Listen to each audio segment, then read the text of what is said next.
Deep welcome to all of you who've shown up. I appreciate your timeliness or your being on time. Another opportunity to be together in this time of isolation. So many things pulling at our consciousness that we can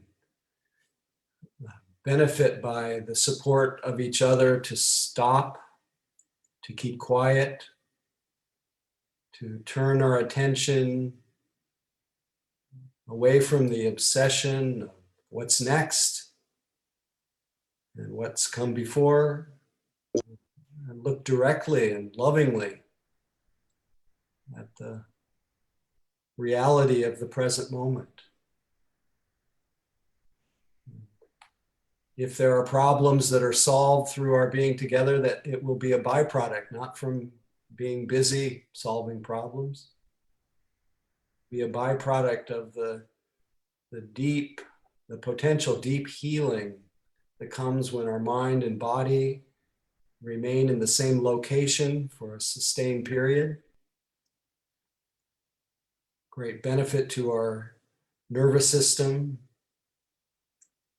great clearing of our mind and a softening of our heart that comes from opening to and being gladdened by the life of the present moment.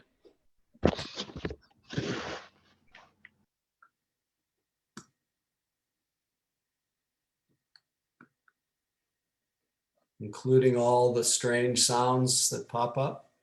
It's also part of our presently arising experience.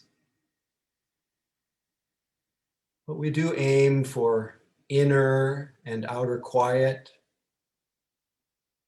We want to guard each other's solitude, each other's practice. Your presence is an act of generosity. Your attention is an act of generosity.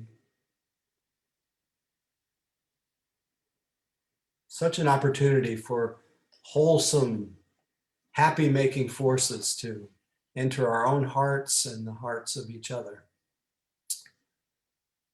So we always, as we begin a practice period, we try to recognize some of the things that are quite natural to our being. And the most important one is the fact that we are aware. And that awareness, the very awareness through which you're perceiving, that sense of consciousness is quiet. And when that quiet awareness lights on your physical body, whether it's pleasant or unpleasant sensations, when it lights on your moods, whether they're pleasant or unpleasant, when it lights on thoughts and images, sounds, that quiet awareness brings with it a non-contentiousness, a non-reactivity that soothes our reactive hearts. So be aware of the fact that you are aware, and sense how that awareness, that natural wakefulness is in some ways indestructible. Always there. Try not to be aware it's there. But we try to bring a quality of mindfulness of that awareness, actually comprehending that we're aware. And then in support of the development of mindfulness and more frequent sense of being aware, we direct our attention to our bodies. We feel the way that the sensations of our sitting body actually brighten our mind, brighten our awareness, give it an anchor. And then we use the quality of our mind, quality of awareness called mindfulness, to clearly comprehend the feeling of our body sitting, the feeling of our body breathing.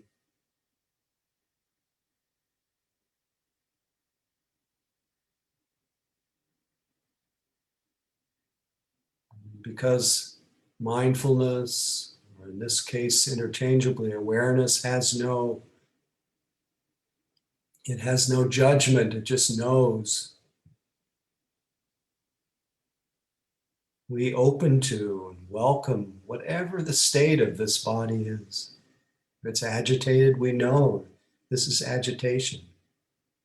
If there's a subtle restlessness, we know this is restlessness. If there's dullness, we know this is dullness. Just attune to the state of our body, also attune to the state of our mind. Is the mind relaxed?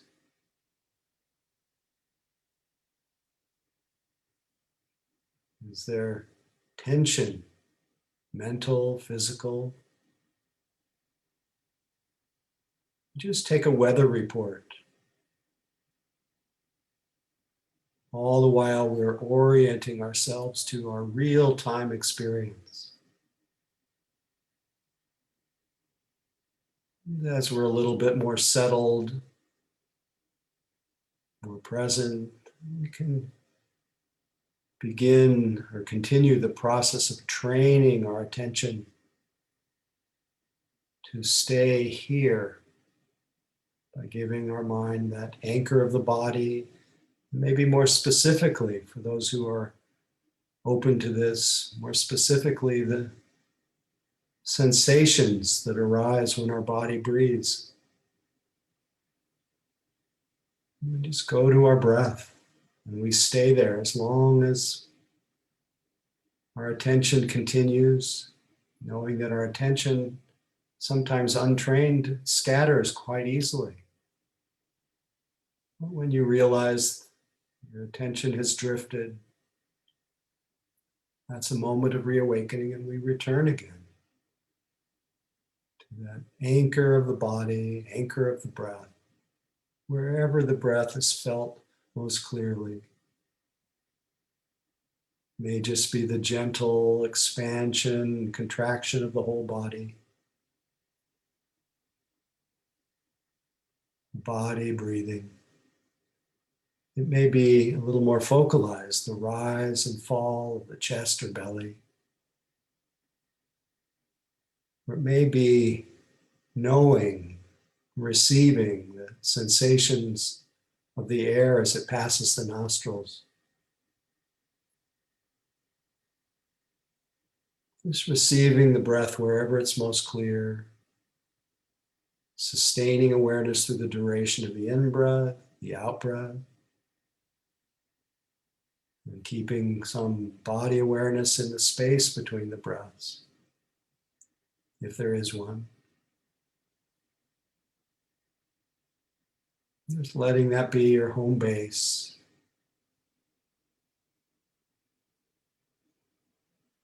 Returning again and again. Just this breath, just this moment.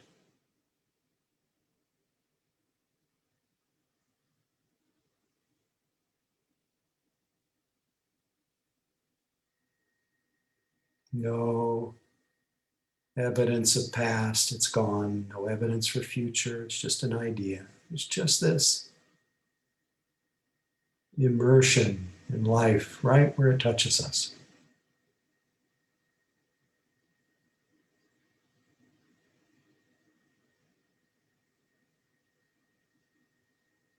When sounds call our attention, just graciously notice hearing. When moods come, we just feel them. We notice whatever that flavor is of the present emotion or state of mind. When thoughts come, we just notice thoughts. Let them come and go, and we return again. the simple anchor, body and breath. Just this. Soft mind, open, welcoming, kind. The attention clear and precise.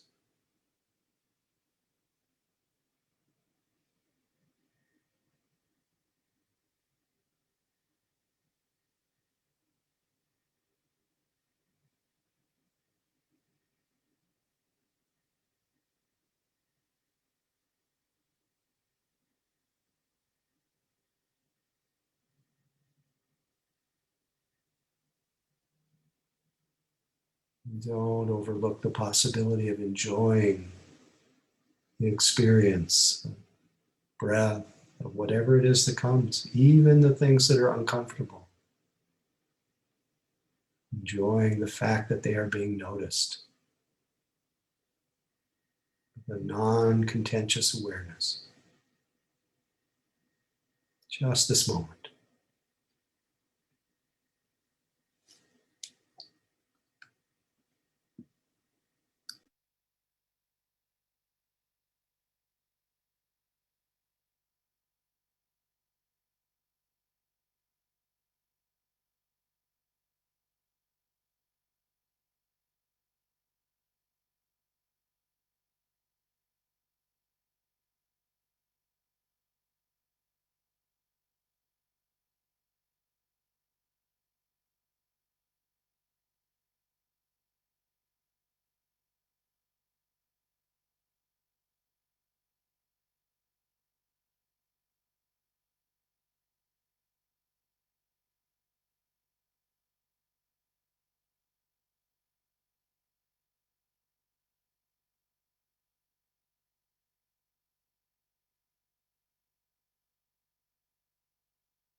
Please remember that even though this sitting has a duration, every moment is a fresh opportunity to begin again.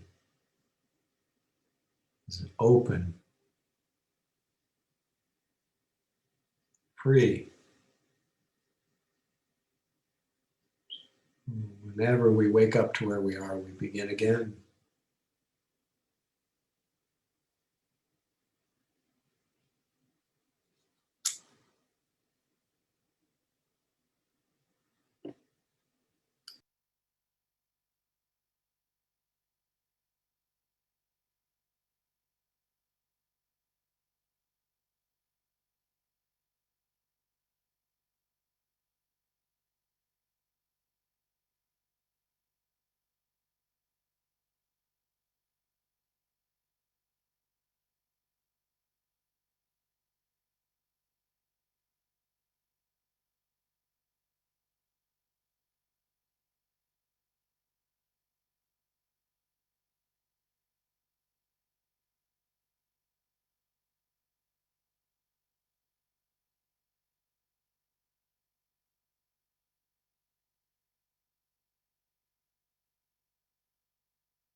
As always, thank you for your practice, gift of your presence, and also, if you're willing, the gift of your voice when you say good evening to each other. Please feel free to unmute for a moment. Say hey. Hi. Good evening. Hello. Hello. Everybody. Hello. Evening. Evening, everyone. Hey, everybody. Good to see y'all. Hi. Hello. Hi, everybody. Hello. Great to see your faces.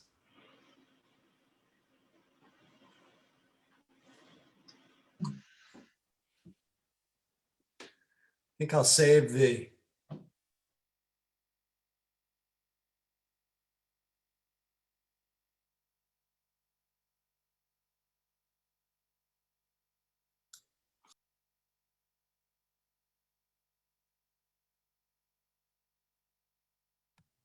I don't know what to do now. You're back. You're back. Thank you. Anyway, I thought I would postpone a little bit the Q&A, which I'd love to do toward the end if we have time, but I had some things that came up during the sitting, and we'll see how it expresses itself. But just in seeing all of you and sensing how much you may not experience this, but it seems to me we offer so much by our presence with each other, even online. And our inter-being, the sense of not being alone apart from each other, is so central to the teachings of non-self, non-separateness. And Thich Nhat Hanh has this beautiful passage which has been read at Mission Dharma a lot over the years. He says, you and me, you are me and I am you. Isn't it obvious we inter-are? You cultivate the flower in yourself so that I will be beautiful. I transform the garbage in myself so that you will not have to suffer. I support you, you support me. I'm in this world to offer you peace. You are in this world to bring me joy. And it's true, you bring me joy by your presence. And I'm just continually reminded. I throw out this line so often, the line from the teacher Nisargadatta, where he says, the world is the way it is because people are the way they are. As long as people are the way they are, the world will continue to be the way it is. That if we want a peaceful world, it's necessary that there are peaceful people. Peace is not something that can be imposed on the world, but it starts within each of us. And I share this all the time. And then tonight I was just thinking about the anti-vaxxers. Sorry to bring this in. Hopefully it doesn't stimulate too much ill will for any of you. But I can understand a reasoned, a deeply felt, thought out decision for the purpose of personal health and some hesitation from long-standing traumas, collective, otherwise, to hesitate to take a vaccine. But it's not just for ourselves. I support you, you support me. And it is at the heart of the teaching that for God's sakes, we get vaccinated, not just for ourselves, but for each other, to create a sense of safety, create a sense of goodwill.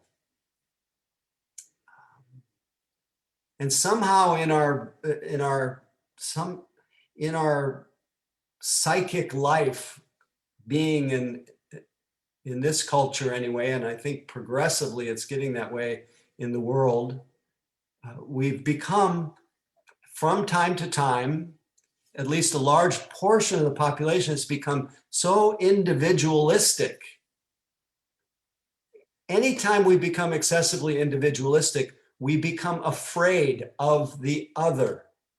When we become afraid of the other, we become paranoid of the other. And then our mind, in that tension of that false identity of being truly separate,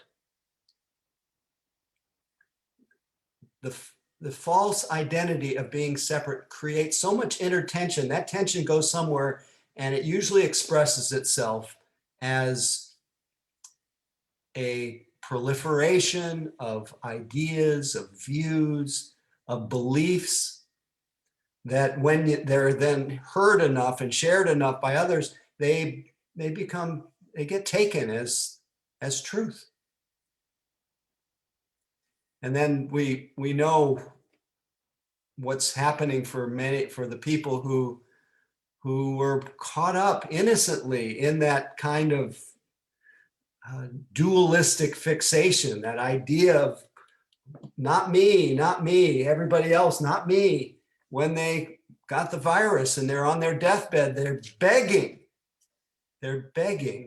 to be vaccinated, and regretful of not having not just cared for others, but they hadn't cared for themselves in a certain way. And we fall into delusion in so many ways. And it's sad that when I state this, that somehow it could easily be filtered through a political lens, as though it's political. It's really about our common humanity. It is about our membership in the community of beings. One of the beautiful expressions of what I think is the tremendous generosity, and I say part of the population has become excessively individualistic, but if you really think about it, the bulk of the population has become increasingly more selfless, more generous, more caring about the impact of our actions. And just one little one that popped up in the news that I'm sure some of you read about it is that there were several animals in a zoo that became infected with COVID. And the animals in the zoo have now been given the COVID, the vaccination. And I wonder what the anti-vaxxer would think about. Is that a conspiracy too? To somehow protect those animals from death? There's something really crazy about our humanity. But all of this leads me not just to talk about the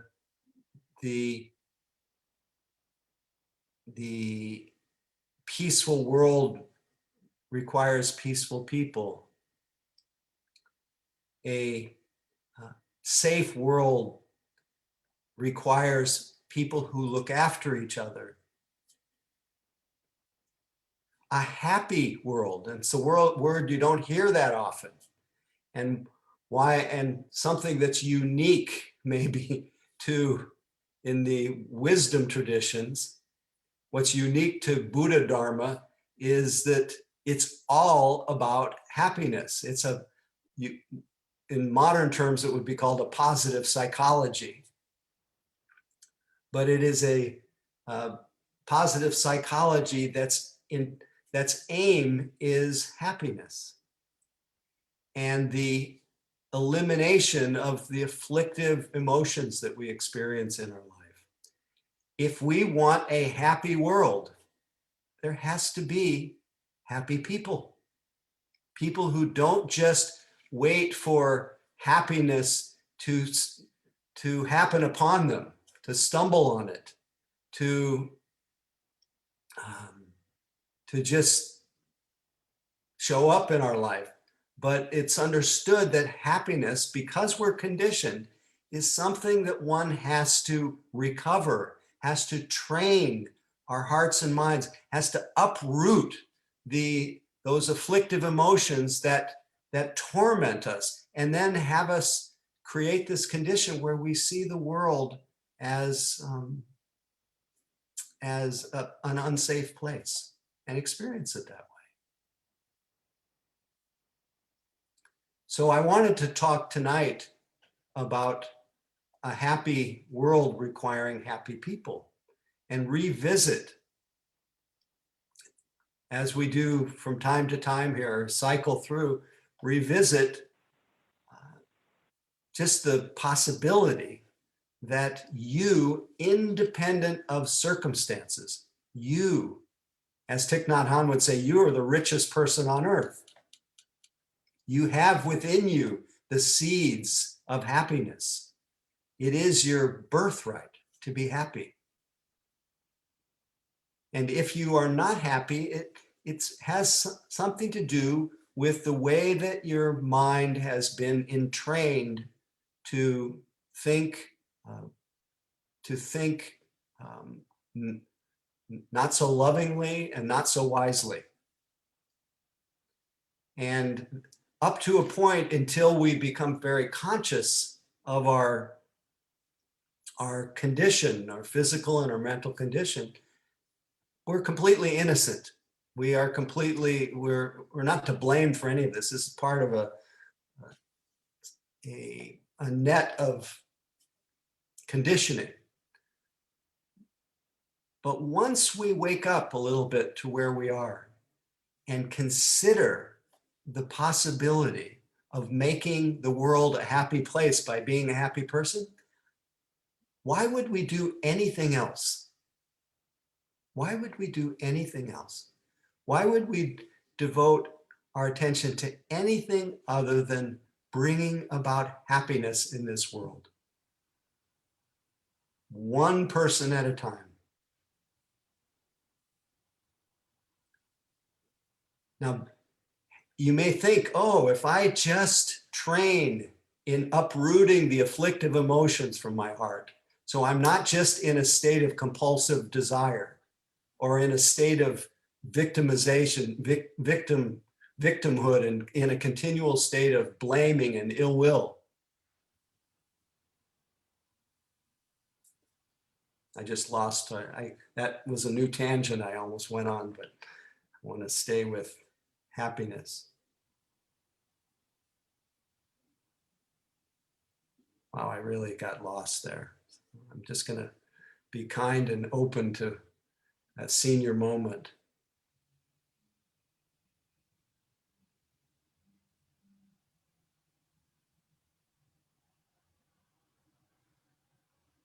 Oh, this aim for happiness is, you may think of it as a completely selfish thing.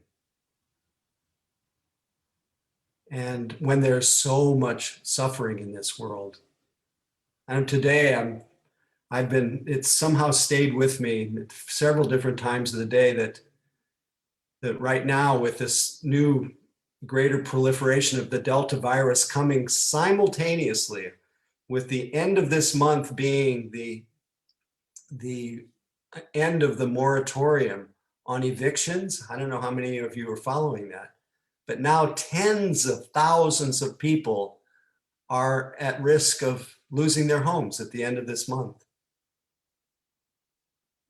Now, if that doesn't break your heart, and that's just the tip of the iceberg of countless beings on the earth who either have food insecurity, housing insecurity, land insecurity, water insecurity, everything. It's heartbreaking. But it is the happiness of a conscious being, a well-trained heart and mind that can,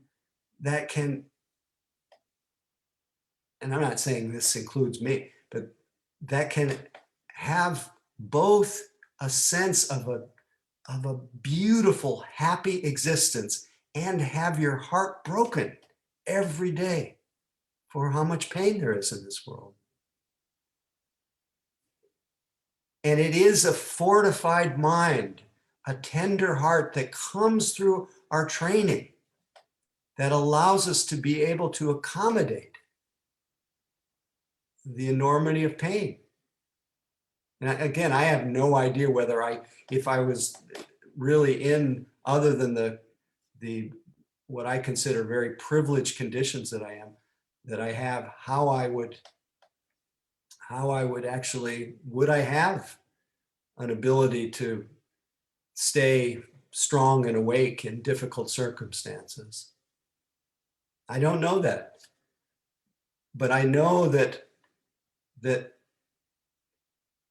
some effect of practicing mindfulness, practicing loving kindness, practicing non-harming, that it has created an internal stability and a feeling that what's happening in this world is not really other than me. It's not apart from me. And so when there are those with housing insecurity, I feel insecure.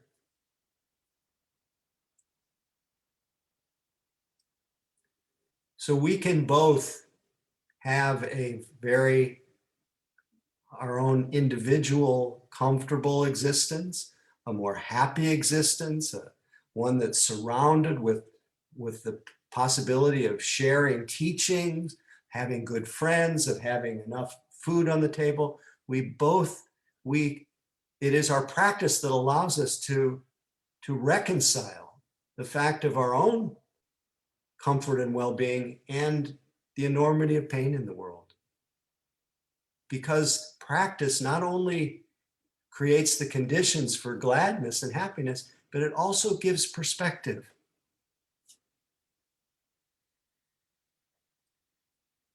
So in one way, I like to think of the most loving thing that we can do for ourselves is to grow in wisdom, is to grow in perspective.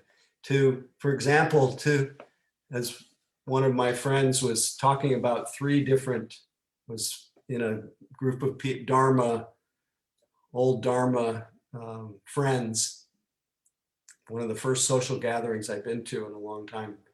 And one person was talking about how charmed their life was. And then at the same time, their heart breaks every day. And this particular person it's especially acute around the climate catastrophe that we're all in. But he also has the perspective to understand that world systems, the cultures, they come and go. And so also has a very wide mind that has a certain kind of equanimity. So like the famous teaching from Padmasambhava, my mind is as wide and as empty as the sky, but my care for the effects of my actions are as refined as barley flour. So we can train to have a very wide view, but also create the internal conditions to cause for ourselves and each other a sense of safety and well-being.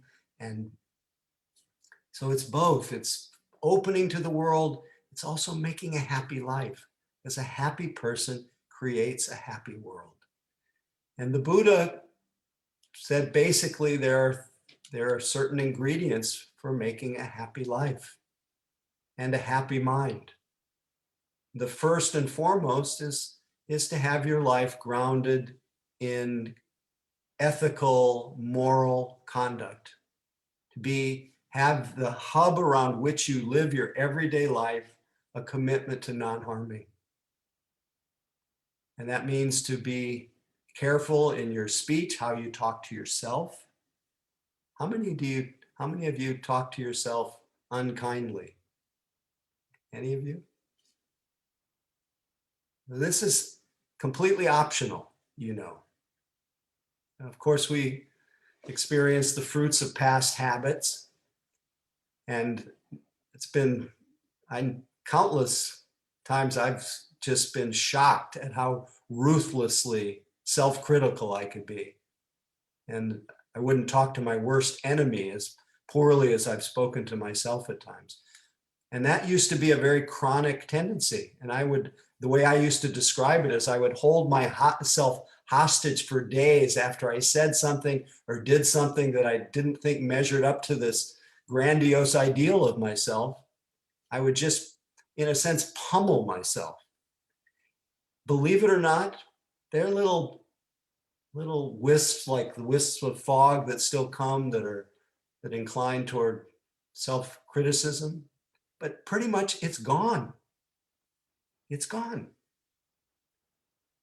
And so I know that with more understanding, with more kindness directed to myself, kindness directed to others, this quality of ill will, this afflictive emotion that burdens so many of us as human beings. It's one of the three poisons the Buddha talked about. It literally poisons our mind, the ill will that we have.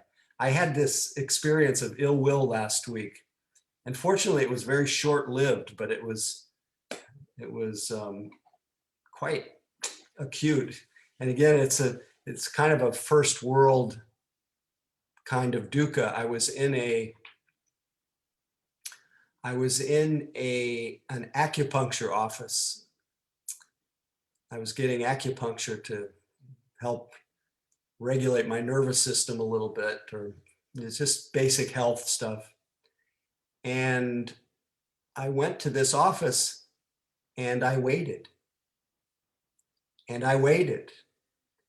And an hour and 20 minutes, and the acupuncturist had not come into the room. I became furious. But then, of course, I started reflecting on it, and I was making the case for the prosecution, and nobody's going to disrespect me. But then I realized, I came to that remembrance, which anybody who's experienced and turned toward anger as a state of mind to explore, you realize that every time you're angry, you're poisoning yourself. That person's going about doing their life. Meanwhile, you're punishing yourself for what someone else did. And to see that up close and personal, that's one of the fruits of practice. We don't want to do anything that inclines our heart toward more ill will, but toward goodwill. This doesn't mean that I just take it upon 100% upon myself to resolve that feeling that came up. It was situational, and I haven't yet had the conversation to resolve it, but I will. And I will try not to be too harsh when I say that nobody makes me wait an hour and 20 minutes.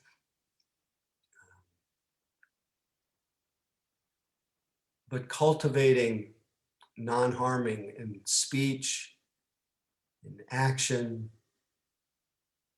in thoughts, just having it be a consideration. And then being able to have a joy that comes, a happiness that comes that says, I tell the truth. I don't have the residue of telling lies, exaggerating. I don't cheat anyone. I'm not deceptive.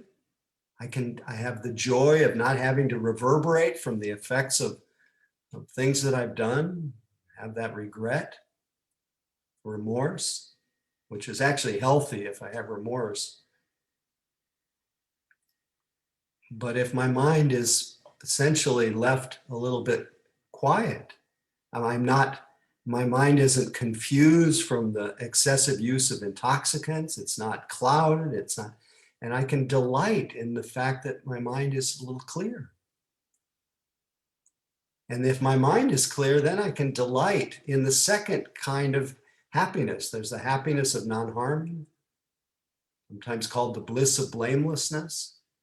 Then there's the happiness of enjoying the pleasure of the senses, to be able to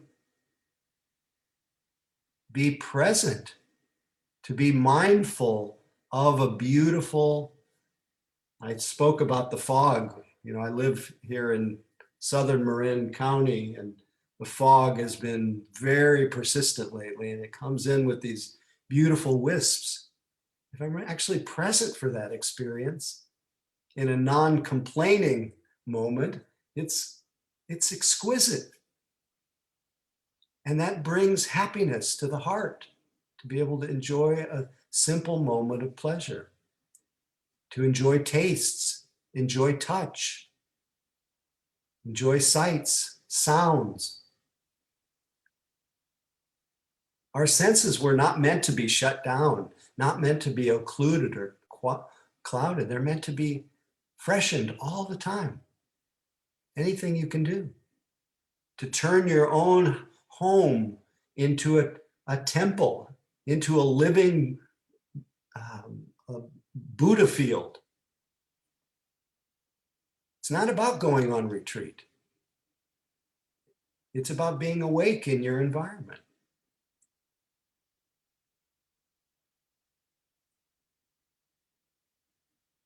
So the Buddha talked about the sense pleasures being the fruit of non-harming, to be able to enjoy your life.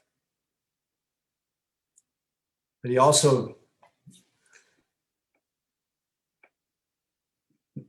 includes having perspective about the world of sense pleasures. That if we devote our entire life to the pleasure of the senses, then when we have them, when we're able to enjoy the pleasure, we're happy. And then when we're not in a situation where there is pleasant sensations, pleasant experiences, that makes us unhappy. So we can't depend on the sensations, the pleasant sensations and pleasant experiences. But when we do experience it, it's important that we can take it in, we can let it gladden our heart, but then also learn with perspective to let it go. And that leads to the highest kind of happiness, because the happiness of ordinary sense pleasures, it's not so reliable. And even the happiness of meditative states is not so reliable. Very useful, very, very healing, very calming. But every state of mind, we learn with perspective, is coming and going. So any experience that has the nature to change is unreliable. And then it's possible to have a happiness that is free, that is independent of circumstances. The highest happiness is a mind that is free, liberated from confusion, liberated from a dependency on things being the way you want them to be. All of this is made available when we, for the purpose of happiness of all beings, not just for ourselves, when we make being happy, being well, being healthy, when we make that the hub around which we live our lives. I think of the words of Rabbi Hillel from, I think it's from the 10th century or something, or maybe 1000, I forgot when he lived. But he said, if I am not for me, who will be for me? If I'm not for myself, who will be for me? If I'm only for myself, then what am I? So implied in this is that we must apprehend, we must be the guide as an individual of our own liberation. but we don't do it in a vacuum.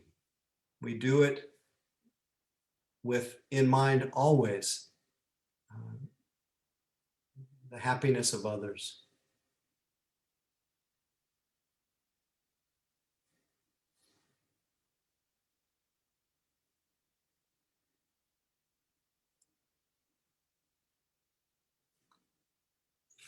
I think that's all I have for right now, but I am open to any questions that anyone might have, any comments, descriptions. Could be related to the meditation this evening or anything I've just said. We'll just take a few minutes. Madison, please. Thank you for breaking the ice. You have to unmute though. Hi, thank you so much. I was a total failure in meditation tonight. I know you don't use that term. My mind was going nonstop. Finally, at 41 minutes, I said, I can't stand it anymore. Just prepare the dinner and give it up. But I've been here for what it's worth. And this will be a continuous issue, I guess, whether or not I can quiet the mind. But I wanted to make a quick comment that I would make available to you or anyone else. I have a guy who hauls stuff for me, and he's an anti-vaxxer. And he sent his whole opinion piece, and I couldn't read it. It was so retching. But I have the page of this particular philosophy, and anybody that would want to see it, they can. But what was stunning was he was writing this to me, and we were agreeing to disagree, I guess. And he was telling me I had no right to disagree because I'm an uninformed person, unlike he is. And then at the end of this email, he said, and I love you. And I almost fell over because I've known him for 10 years and I've been using his services for 10 years. And suddenly I went back to the first time I met him when he moved me into a room and I served him pomegranates, a dish of pomegranates, and how I loved that I had somebody who would appreciate having a snack of pomegranates. And I've been trying to hold that thought all day, that no matter where he is, this is my friend of the pomegranates. So for what it's worth. Gorgeous. Thank you so much for the story. And if your heart can be open in situations like this, you can be a failure in meditation. It's okay. Thank you. No, but believe me, you're not a failure in meditation. You're only a failure if you think you should be able to quiet your mind. That's not the purpose.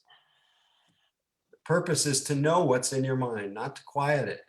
The quietness is the byproduct of knowing what's there and progressively being less bothered by it. As long as you're bothered by your mind being busy and think it should be quiet, you'll be just tormented mercilessly. But if you're not bothered by it, it'll quiet. Okay, that was the part I missed then. Yes, I was bothered by it. But I still forgive myself because it's been 10 years of doing this and I realize it's going to happen. Yeah. So Great. Thank you very much. And the topic was really apropos in terms of this vaccine stuff, because I'm going through all the emotions. But when I got that little note of I love you, it cut through everything. And he's the one who wrote it, not me. Beautiful, beautiful. But Yes. I heard it. Yeah. Yes. Thank you. And that people who disagree are not demons. It's a good thing to remember. Thank you, Madison. Anyone else before we shift gears? Please feel free.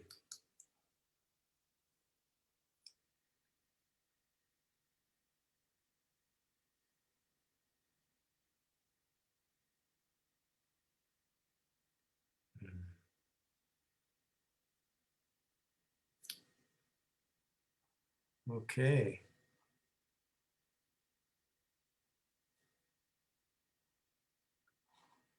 Well, thanks for your kind attention. And I think maybe we'll do one final, hopefully the whole talk I don't know if it was a talk or just a stray stream of consciousness, but it had, at least in my ear, the tone or the flavor of, or the reminder of, that we do this not just for ourselves, but for all beings. But this is an opportunity at the end to take anything that's happened that was useful for you in your own practice and in the Dharma, to consider any goodness, any blessings, any fruits of our time, that we give it away.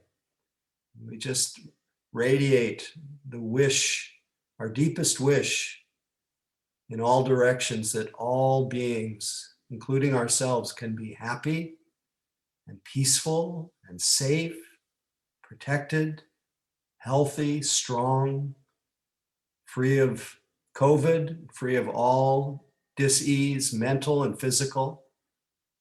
A deep wish that all beings can accommodate their difficulties with mind and body, with equanimity, and a deep wish that our practice today and every day be dedicated to the welfare and benefit of all. May all beings know the highest happiness. May all beings be liberated.